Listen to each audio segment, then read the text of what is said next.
The Gospel of St. John, chapter 12. Christ excuseth Mary's fact, the affections of some towards him, and the rage of others against him and Lazarus. The commodity of the cross, his prayer, the answer of the Father, his death and fruit thereof, exhorteth the faith, the blindness of some, and infirmities of others.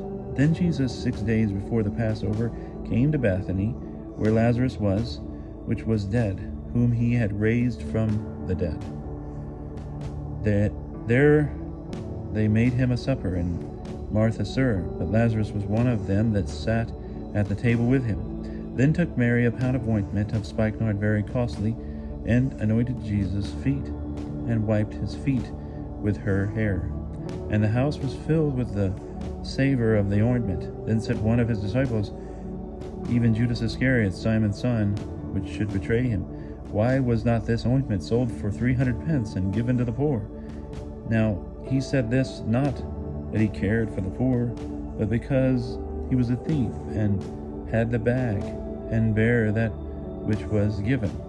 Then said Jesus, let her alone. Against the day of my burying she kept it. For the poor always ye have with you, but me ye shall not have always.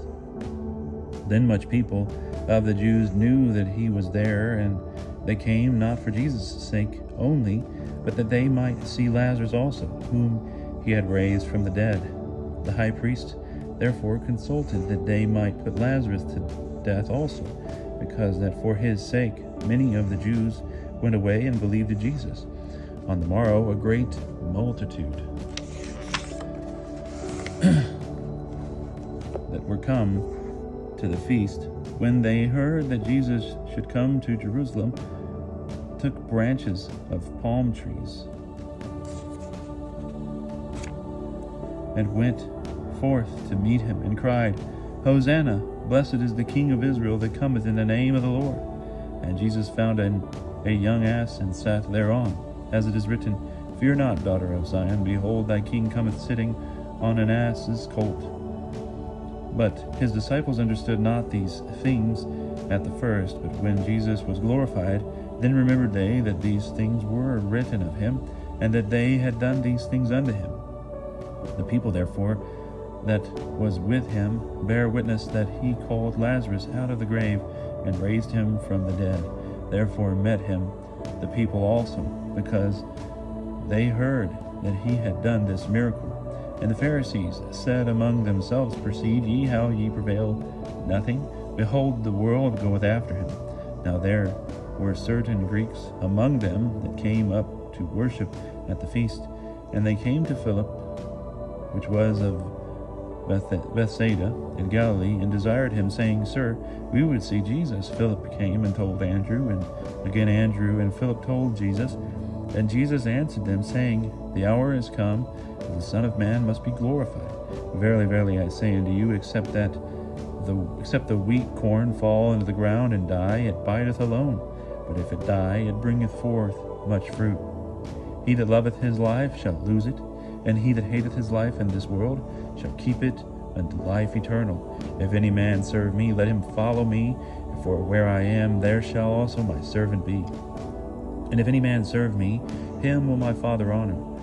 Now is my soul troubled, and what shall I say? Father, save me from this hour. But therefore came I unto this hour. Father, glorify thy name. Then came there a voice from heaven, saying, I have both glorified it, and will glorify it again. Then said the people that stood by, and heard that it was a thunder. And others said, An angel spake to him. Jesus answered and said, This voice came not because of me, but for your sakes. Now is the judgment of this world. Now shall the prince of this world be cast out. And if I were lift up from the earth, will draw all men unto me. Now this said he, signifying what death he should die. The people answered him, We have heard out of the law that the Christ abideth forever. And how sayest thou that the Son of Man must be lifted up? Who is that Son of Man? Then Jesus said unto them, Yet a little while is the light with you. Walk while ye have light, lest the darkness come upon you. For he that walketh in the dark knoweth not whither he goeth. While ye have light, believe in the light, that ye may be the children of the light. These things spake Jesus, and departed, and hid himself from them. And though he had done so many miracles before them, yet believed they not on him, that the saying of Isaiah the prophet might be fulfilled, that he said, Lord, who believed our report? And to whom is the arm of the Lord revealed? Therefore could they not believe, because that Isaiah saith again, He hath blinded their eyes and hardened their heart, that they should not see with their eyes, nor understand with their heart, and should be converted, and I should heal them. These things said Isaiah when he saw his glory, and spake of him. Nevertheless, even among the chief rulers many believed in him, but because of the Pharisees they did not confess him, lest they should be cast out of the synagogue, for they loved the praise of men more than the praise of God. And Jesus cried and said, He that believeth in me believeth not in me, but in him that sent me. And he that seeth me seeth him that sent me.